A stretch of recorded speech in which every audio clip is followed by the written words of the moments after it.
In the local paper's letters to the editor this week, Brian M. of Maroochydore wrote, it's titled, "Who Needs Religion?" Last week, a woman from Baghdad was arrested for recruiting dozens of female suicide bombers. She arranged the rape of the victims and then convinced them martyrdom was the only way to escape the shame. It's hard to imagine they call this religion and that they believe in the same God. We are witness to some of the worst natural disasters in Australia's history, with the bushfires in Victoria, not to mention the Queensland floods. This God must be one busy person to organise all of this. I don't have to defend myself when I tell people I'm an atheist. If people followed the Ten Commandments like a set of rules, you would not need religion. Think about it. Well, I have thought about it a lot, Brian M. of Maroochydore, and I'd like to give a response here, because there are bound to be others here and friends of people here who feel the same way. And some of it I can agree with, feel the same, and but some of it sadly unreasoned. And if we need anything during times of turmoil and question, it's well-reasoned answers, not knee-jerk reactions. Like this letter, frankly. So this morning, after the floods to the north and the fires to the south and questions everywhere in between about life and loss and the unpredictability of both, I'd like to address where God fits into all this and hopefully answer Brian M. of Maroochydore. I mean, it's only natural to want answers. It's why we have a Royal Commission working right now to find some after the disaster. Victorian Premier John Brumby said its purpose was to learn whatever could be learned from the tragedy. And on one hand, I think the lessons they're looking for are pretty obvious, and as a number of people have said, could have been spelled out by an 8-year-old without spending hundreds of thousands on a commission. But on the other hand, it'd be negligent not to learn all we can from this for the sake of the future. And on that note, I felt the same should be done this morning. Talking about what I was going to talk about, it felt like it would have been ignoring the bigger matters in our world this week. And I realise that some may be tired of hearing all and only about the fires this week, and I took that into consideration, but the angle we'll take this morning is quite different from the news media's repetitive approach. And frankly, it's okay for there to be a lot of talk about this, because this isn't one of those stories that has been over-sensationalised, as often happens in the media. This one's legit, historical, too big not to deal with this week.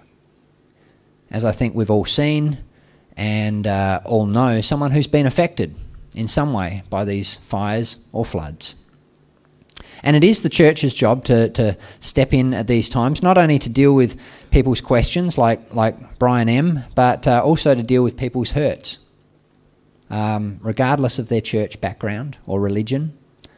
We're all called to help, and we're called to help all. And I do want to make that clear, because I've heard a bit of nonsense this week from people of different religions and from people of our background about this very thing. One email I received was talking about the number of Baptist lives lost. And look, I'm sure it was well-intentioned, but in its wording it just sounded horribly like some lives are of more concern than others, you know, and we certainly don't believe that. And then there were some Buddhists, and Buddhism's facade of peace-loving always crumbles during times of tragedy. As some have quite openly stood by Buddhism belief in karma, which says that natural disasters happen to people who deserve them. It's a horrible religious doctrine, an absolute lie. That, of course, gets hushed up because no one likes to think badly of Buddhism, but it is what's being said to any who will listen, and it's why there are no such thing as Buddhist aid agencies, by the way, and yet tens of thousands of Christian aid agencies. And Brian of Maroochydore, I so wish you would understand that distinction.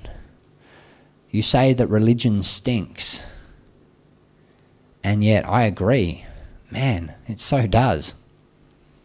When people get tied up in false doctrine. But painting God with the same brush is like painting a dog black and white and calling it a zebra. God and religion are two different animals. And it's only misinformed comparisons like this that continue to confuse people. So, in response to tragedy in general, and this one in particular, I'd like us to hold our own royal commission into what can be learned, what should be learned about God when tragedy strikes, because I tell you, some of the biggest questions I've heard asked this week, the Royal Commission will never touch on. Questions that are left to the likes of councillors and churches, questions of why and how. Specifically, the ones I've heard this week, both in writing and verbally, are why did this happen and how do we respond? And how could God allow something like this, and why doesn't he do something?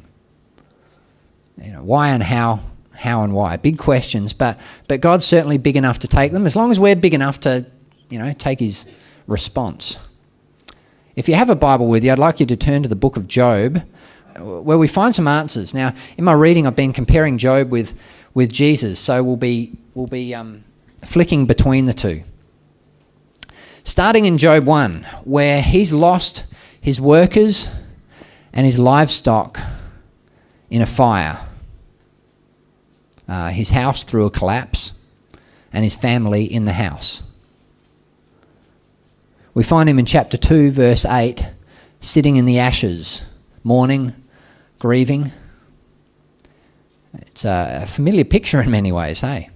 Hardly a more fitting passage, really, to be dealing with this week, including the response of those who are looking on. One of them, Zophar the Naamathite, who I prefer to call Brian the Marucciite, speaks of terrors and fires and floods in chapter 20, implying that they're all just fate that God deals out.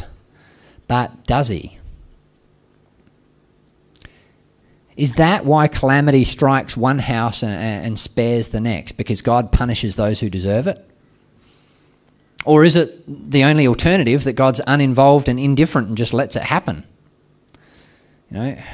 Either answer is enough to turn anyone an atheist. Or at least against God. I mean, if he couldn't take care of them, how can I trust that he's going to take care of me? Involved and cruel, or indifferent and cold? Brian doesn't see another option, and neither of these is a very appealing picture of divinity. But maybe there is another option. Maybe the reason we're stumbling around a cumbersome royal commission that'll only produce page after page of dialogue without ever really saying anything that we don't already know, maybe the reason for that is the same reason that the book of Job presents page after page of dialogue between these boys. It goes on for 37 chapters, who say nothing really that we don't already know, because nothing can be said. Sometimes the best answer to the why question is simply to say nothing at all, which is also often the best answer to the how do we respond question. Of course, there are some practical things to be done, and we'll get to that, but I find the first stop on a journey with someone going through tragedy is just to stop.